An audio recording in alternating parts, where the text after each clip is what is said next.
ఓం శాంతి. ఈరోజు Murali date 17 November 2025.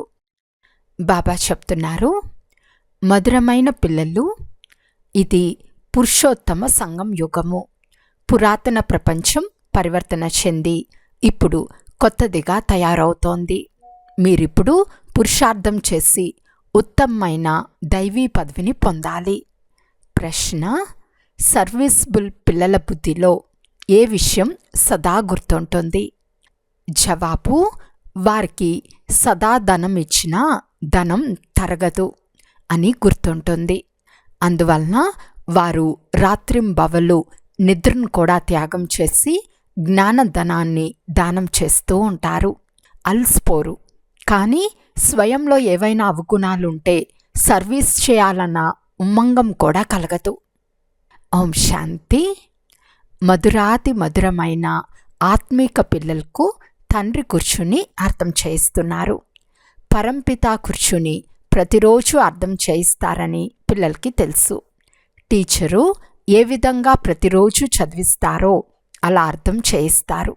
అయితే తండ్రి కేవలం శిక్షణనిస్తారు, పిల్లలను సంభాలిస్తూ ఉంటారు. ఎందుకంటే ఆ తండ్రి ఇంట్లోనే పిల్లలు ఉంటారు, తల్లి తండ్రులు చేతలోనే ఉంటారు. ఇక్కడిది అద్భుతమైన విషయం. ఆత్మిక తండ్రి వద్ద మీరున్నారు. ఒకటేమో ఆత్మిక తండ్రి వద్ద మూలవతనంలో ఉంటారు. తర్వాత కల్పానికి ఒక్కసారి మాత్రమే పిల్లలైన మీకు వారసత్వాన్ని ఇచ్చేందుకు, లేక పావనంగా చేసేందుకు, సుఖశాంతులను ఇచ్చేందుకు తండ్రి వస్తారు. కనుక తండ్రి తప్పకుండా క్రిందకి వచ్చి ఉంటారు. ఇందులోనే మనుషులు తికమకపడతారు. సాధారణ తనువులో ప్రవేశిస్తారని గాయనం కూడా ఉంది. మరి సాధారణ తనువులో ఎక్కడి నుండో ఎగురుకుంటూ రారు కదా. వారు తప్పకుండా మనుషుల తనువులోనే వస్తారు. నేను ఈ తనువులోనే ప్రవేశిస్తానని తండ్రి చెప్తారు. ఇప్పుడు పిల్లలైన మీరు కూడా తండ్రి మాకు స్వర్గ వారసత్వాన్ని ఇచ్చేందుకు వచ్చారని భావిస్తారు. తప్పకుండా మనం యోగ్యులుగా లేము, పతితులుగా అయిపోయాము. ఓ పతిత పావన, వచ్చి పతితులైన మమ్మల్ని పావనంగా చేయండి అని అందరూ పిలుస్తారు. నాకు కల్పకల్పం వచ్చి పతితులను పావనంగా చేసే కర్తవ్యం లభించింది అని తండ్రి అంటారు. ఓ పిల్లలు, ఇప్పుడు ఈ పతిత ప్రపంచాన్ని పావన ప్రపంచంగా చేయాలి. పురాతన ప్రపంచాన్ని పతిత ప్రపంచమని, కొత్త ప్రపంచాన్ని పావన ప్రపంచమని అంటారు. అంటే పాత ప్రపంచాన్ని నూతన ప్రపంచంగా చేసేందుకు తండ్రి వచ్చారు. కలియుగాన్ని నూతన ప్రపంచము అని ఎవరూ అనరు. ఇది అర్థం చేసుకోవాల్సిన విషయం కదా. కలియుగం పురాతన ప్రపంచం. తండ్రి కూడా తప్పకుండా పాత కొత్తల సంగమంలోనే వస్తారు. మీరు ఎక్కడైనా తెలియచేస్తున్నప్పుడు ఇది పురుషోత్తమ సంగం యుగమని తండ్రి వచ్చారని చెప్పండి. ఇది పురుషోత్తమ సంగం యుగమని తెలిసిన మనుషులు ఎవ్వరూ ఈ ప్రపంచంలో లేరు. తప్పకుండా మీరు సంగం యుగంలో ఉన్నారు. అందుకే మీరు అర్థం చేయిస్తారు. ముఖ్యమైనది సంగం యుగ విషయమే. కనుక ఈ ముఖ్యాంశాలు కూడా తప్పనిసరి. ఏ విషయంలో అయితే ఎవరికీ తెలియవో వాటిని అర్థం చేయించవలసి ఉంటుంది. కనుక బాబా చెప్తారు, ఇది పురుషోత్తమ సంగం యుగమని తప్పనిసరిగా రాయాలి. కొత్త యుగం అంటే సత్యుగం. సత్యుగ చిత్రాలు కూడా ఉన్నాయి. ఈ లక్ష్మీనారాయణులు సత్యుగి కొత్త ప్రపంచానికి అధిపతులుగా ఉండేవారని మనుషులు ఎలా అర్థం చేసుకోగలరు? దానిపై పురుషోత్తమ సంగం యుగము అనే పదాన్ని తప్పకుండా రాయాలి. ఎందుకంటే ఇది ముఖ్యమైన విషయం. కలియుగంలో ఇప్పుడు ఇంకా అనేక సంవత్సరాలున్నాయని మనుషులు భావిస్తారు. పూర్తి గాఢ అంధకారంలో ఉన్నారు. కనుక ఈ లక్ష్మీనారాయణులు కొత్త ప్రపంచానికి అధిపతులని అర్థం చేయించవలసి ఉంటుంది. ఇవి పూర్తి గుర్తులు. ఈ రాజ్యస్థాపన జరుగుతూ ఉందని మీరంటారు. నవయోగం వచ్చింది, అజ్ఞాన నిద్ర నుండి మేల్కోండి అనే పాట కూడా ఉంది.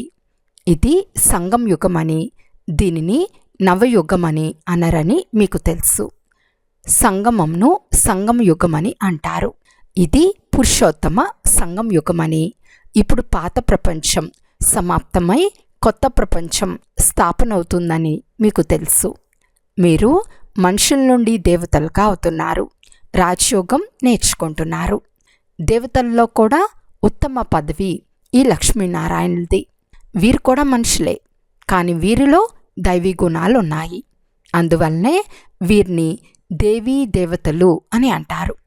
అన్నిటికంటే ఉత్తమమైన గుణము పవిత్రత. అందుకే మనుషులు దేవతల ఎదుటకు వెళ్ళి నమస్కరిస్తారు.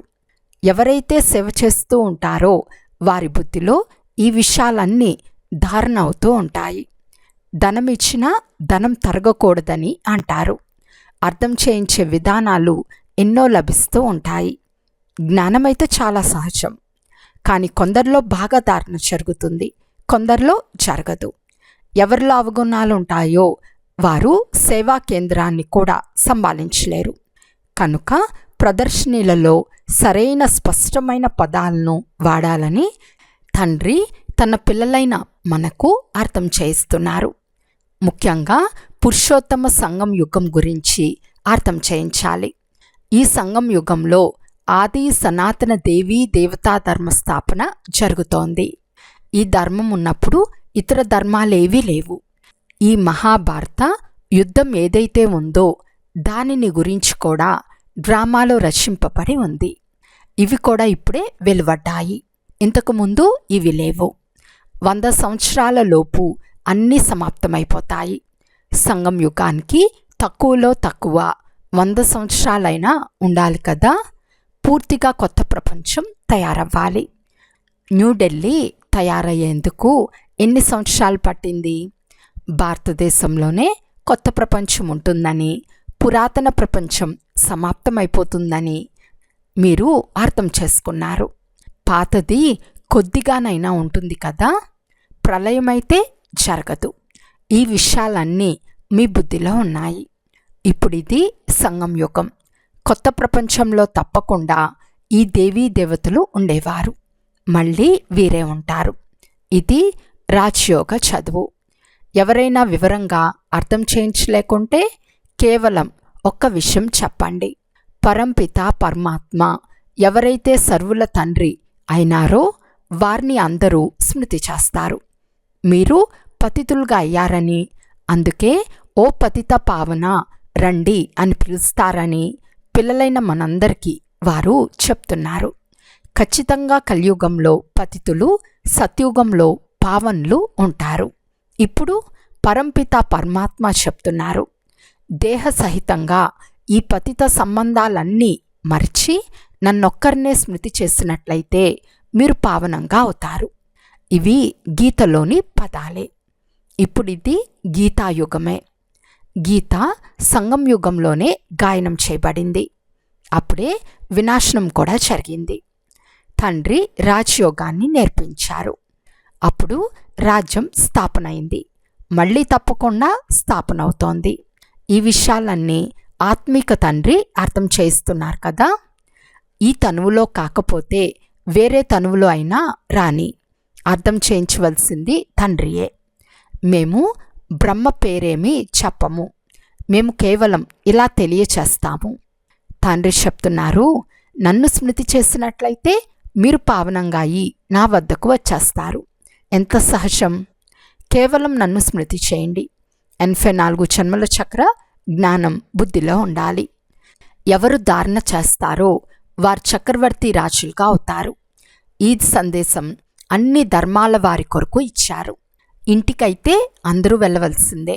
మేము కూడా ఇంటికి వెళ్ళే మార్గాన్ని తెలియచేస్తాము. క్రైస్తవ ఫాదర్ మొదలైన వారికెవరికైనా మీరు వారికి తండ్రి సందేశాన్ని ఇవ్వవచ్చు. మీకు ఖుషీ పాదరసం చాలా ఎక్కి ఉండాలి. పరంపిత పరమాత్మ చెప్తున్నారు, నన్నొక్కరినే స్మృతి చేసినట్లయితే మీ వికర్మలు వినాశనమవుతాయి. అందరితో దీనినే స్మృతి చేయించండి. తండ్రి సందేశంను వినిపించటమే నంబర్ 1 సర్వీస్. గీతాయుగం కూడా ఇప్పుడే జరుగుతూ ఉంది. తండ్రి వచ్చారు కనుక ఆ చిత్రంనే ప్రారంభంలో ఉంచాలి. మేము తండ్రి సందేశాన్ని తెలపగలమని భావించువారు తయారుగా ఉండాలి. మేము కూడా గుడ్డివారికి ఊతకర్రగా తయారవ్వాలని మనసులో ఉండాలి. ఈ సందేశాన్ని ఎవరికైనా ఇవ్వవచ్చు. బీకేల పేరు వినగానే భయపడతారు, సంకోచిస్తారు. మేము కేవలం తండ్రి సందేశాన్ని వినిపిస్తామని వారికి చెప్పండి. పరంపిత పరమాత్మ కేవలం ఇంత మాత్రమే చెప్తున్నారు, నన్ను స్మృతి చేయండి చాలు. మేము ఎవ్వరిని నిందించము, నన్నొక్కరినే స్మృతి చేయమని తండ్రి చెప్తున్నారు. నేను సర్వోన్నతమైన పతిత పావనుడును. నన్ను స్మృతి చేయటం ద్వారా మీ వికర్మలు వినాశనమవుతాయి. దీనిని నోట్ చేసుకోండి. ఇది చాలా పనికి వచ్చే విషయం. చేతులపై భుజాలపై అక్షరాలు రాయిస్తారు కదా, అలా ఇది కూడా రాయించండి.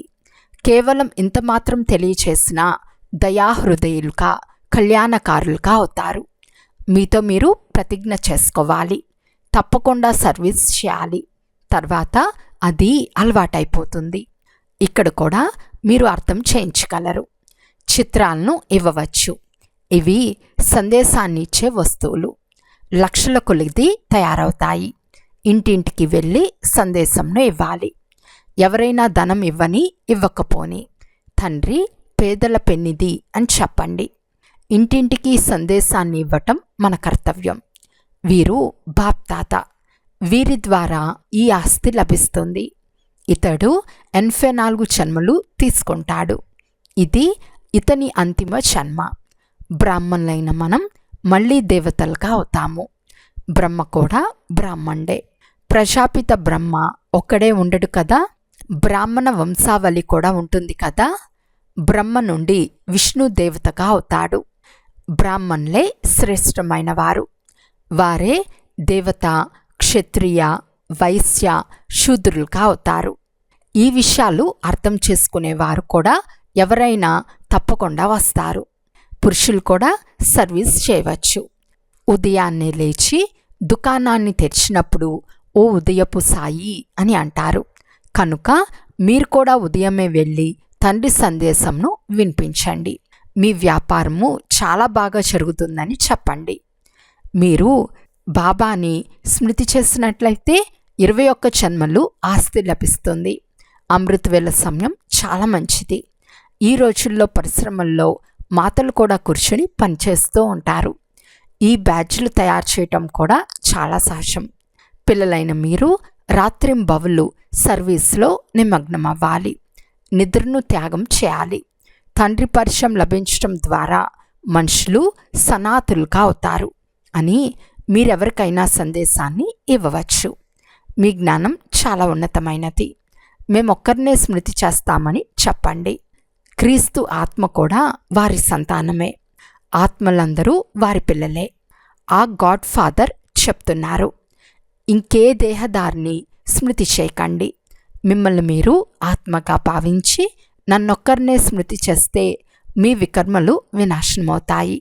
నా వద్దకు వచ్చేస్తారు. మనుషులు ఇంటికి వెళ్ళేందుకే పురుషార్థం చేస్తారు, కానీ ఎవరూ వెళ్ళలేరు.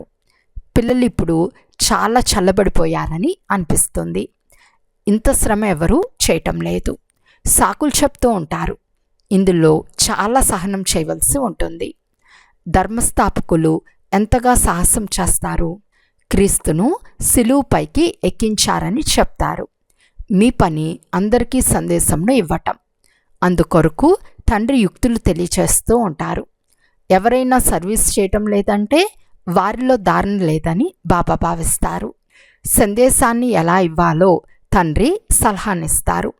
రైల్లో కూడా మీరు ఈ సందేశాన్ని ఇస్తూ ఉండండి. మనము స్వర్గంలోకి వెళ్తామని మీకు తెలుసు. కొందరు శాంతిధామానికి కూడా వెళ్తారు కదా. మార్గంను మీరు మాత్రమే తెలియచేయగలరు. బ్రాహ్మణులైన మీరే వెళ్ళాలి. చాలామంది ఉన్నారు. బ్రాహ్మణులను ఎక్కడైనా ఉంచాలి కదా. బ్రాహ్మణులు, దేవతలు, క్షత్రియులు, ప్రజాపిత బ్రహ్మకు తప్పకుండా సంతానం ఉంటుంది కదా. ఆదిలో ఉండేది బ్రాహ్మణులే. ఆ బ్రాహ్మణులు కుకవంశావళి వారు. మీరు సర్వోన్నతమైన వారు. బ్రాహ్మణులు తప్పకుండా ఉండాలి కదా. లేకుంటే ప్రజాపిత బ్రహ్మ పిల్లలైన బ్రాహ్మణులు ఎక్కడికి వెళ్ళారు? బ్రాహ్మణులకు మీరు కూర్చుని అర్థం చేయిస్తే వారు వెంటనే అర్థం చేసుకుంటారు. మీరు కూడా బ్రాహ్మణులు, మమ్మల్ని కూడా బ్రాహ్మణులు అని పిలుస్తారని చెప్పండి. మీ ధర్మస్థాపన చేసిందెవరో ఇప్పుడు చెప్పండి అని అడిగితే బ్రహ్మ పేరు తప్ప ఇంకెవ్వరి పేరును సూచించరు. మీరు ప్రయత్నించి చూడండి. బ్రాహ్మణుల్లో కూడా చాలా పెద్ద పెద్ద కులాలున్నాయి. పూజారి బ్రాహ్మణులైతే అనేక మంది ఉన్నారు. అజ్మీర్కు అనేక మంది పిల్లలు వెళ్తారు. కానీ మేము వెళ్ళి బ్రాహ్మణులు కలిసాము. మీ ధర్మస్థాపన చేయవారు ఎవరు, ఎప్పుడు స్థాపన చేశారు అని వారిని ప్రశ్నించమనే సమాచారం ఎవ్వరూ ఇవ్వలేదు. సత్యమైన బ్రాహ్మణులు ఎవరో మీకు తెలుసు. మీరు అనేక మంది కళ్యాణం చేయగలరు.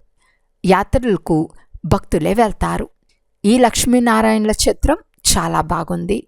జగదాంబ ఎవరు, లక్ష్మి ఎవరో మీకు తెలుసు. ఈ విధంగా మీరు నౌకరులకు, ఆదివాసులకు మొదలైన వారికి కూడా అర్థం చేయించవచ్చు. వారికి వినిపించేవారు మీరు తప్ప ఇంకెవ్వరూ లేరు. చాలా దయాహృదయులుగా అవ్వాలి. మీరు కూడా పావనులుగా అయి పావన ప్రపంచంలోకి వెళ్ళగలరని చెప్పండి. స్వయాన్ని ఆత్మగా భావించి శివబాబాను స్మృతి చేయమని చెప్పండి. ఇతరులకు మార్గాన్ని తెలియచేసే ఆసక్తి చాలా ఉండాలి. ఎవరు స్వయం స్మృతి చేస్తూ ఉంటారో వారే ఇతరులకు స్మృతి కలిగించే పురుషార్థం చేస్తారు. తండ్రి అయితే వెళ్ళి చెప్పరు కదా. ఇది పిల్లలైన మీ పనే. పేదవారికి కూడా కళ్యాణం చేయాలి. పాపం చాలా సుఖవంతులుగా అవుతారు. కొద్దిగా స్మృతి చేసిన ప్రజల్లోకైనా వచ్చేస్తారు. అది కూడా మంచిదే. ఈ ధర్మం చాలా సుఖంనిచ్చేది. రోజురోజుకు మీ శబ్దం జోరుగా వెలువడుతుంది. స్వయాన్ని ఆత్మగా భావించి తండ్రిని స్మృతి చేస్తూ ఉండమని అందరికీ సందేశంనిస్తూ ఉండండి. మధురాతి మధురమైన పిల్లలైన మీరు పదమాపదం భాగ్యశాలురు. మహిమను విన్నప్పుడు అవునని భావిస్తారు. మళ్ళీ ఏ విషయం గురించి అయినా చింత ఎందుకు ఉండాలి? ఇది గుప్త జ్ఞానం, గుప్త ఖుషి. మీరు గుప్త సైనికులు. మీరు తప్ప ఇంకెవ్వరూ గుప్త దళం ఉండచాలరు. మీ దిల్వాడా మందిరం పూర్తిగా మీ స్మృతి చిహ్నమే. ఇది సంపూర్ణ తీర్థస్థానము. కాశీ కంటే ఇది శ్రేష్టమైన స్థానము. అచ్చా, మధురాతి మధురమైన అపురూపమైన పిల్లలకు మాతాపిత బాప్దాదాల ప్రియ స్మృతులు మరియు గుడ్ మార్నింగ్. ఆత్మిక పిల్లలకు ఆత్మిక తండ్రి నమస్తే. ఆత్మిక తండ్రికి ఆత్మిక పిల్లల యొక్క ప్రియ స్మృతులు మరియు నమస్తే నమస్తే నమస్తే. ధారణ కొరకు ముఖ్య సారము. ఫస్ట్ పాయింట్, ఇంటింటికి వెళ్ళి తండ్రి సందేశంను ఇవ్వాలి. సర్వీస్ చేయాలనే ప్రతిజ్ఞ చేయండి. సర్వీస్ కొరకు ఏ సాకులు చెప్పకండి. సెకండ్ పాయింట్, ఏ విషయం గురించి కూడా చింత చేయరాదు. గుప్తమైన ఖుషీలో ఉండాలి. ఏ దేహదారిని స్మృతి చేయరాదు. ఒక్క తండ్రి స్మృతిలోనే ఉండాలి.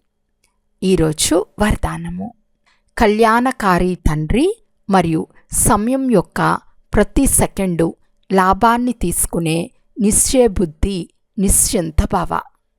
ఏ దృశ్యం నడుస్తున్నా దానిని త్రికాలదర్శులుగాయి చూడండి. ధైర్యము మరియు ఉత్సాహంలో ఉండి స్వయం కూడా సమర్థమైన ఆత్మగా అవ్వండి మరియు విశ్వాన్ని కూడా సమర్థంగా చేయండి. స్వయం యొక్క తుఫాన్లో కదలకండి. అచలంగా అవ్వండి.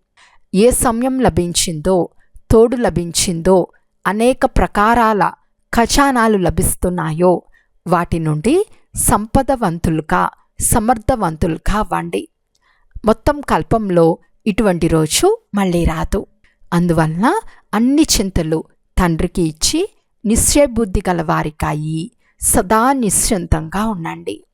కళ్యాణకారి తండ్రి మరియు సమయం యొక్క ప్రతి సెకండ్ యొక్క లాభాన్ని తీసుకోండి. స్లోగన్. తండ్రి సాంగత్యం యొక్క రంగును వేసుకుంటే చెడంతా స్వతహాగానే సమాప్తమైపోతుంది. అవ్యక్త సూచన. అశరీరి మరియు విదేహీ స్థితి యొక్క అభ్యాసాన్ని పెంచండి. విదేహీగా అయ్యే విధి బిందువుగా అవ్వటం. అశరీరిగా అవ్వాలన్నా కర్మాతీతంగా అవ్వాలన్నా అన్నిటికీ విధి బిందువుగా అవ్వటమే. అందువలన బాప్దాదా చెప్తున్నారు, అమృత వేళల్లో బాప్దాదాతో మిలనం చేస్తూ ఆత్మిక సంభాషణ చేస్తూ కార్యంలోకి వచ్చినప్పుడు మొదట 3 బిందువుల తిలకం మస్తకంపై ధరించండి. ఏ కార్యంతోనైనా ఈ స్మృతి తిలకం చెరిగిపోవటం లేదు కదా అని చెక్ చేసుకోండి. తిలకము అవినాశిగా చెరిగిపోనిదిగా ఉండాలి. అచ్చా, ఓం శాంతి.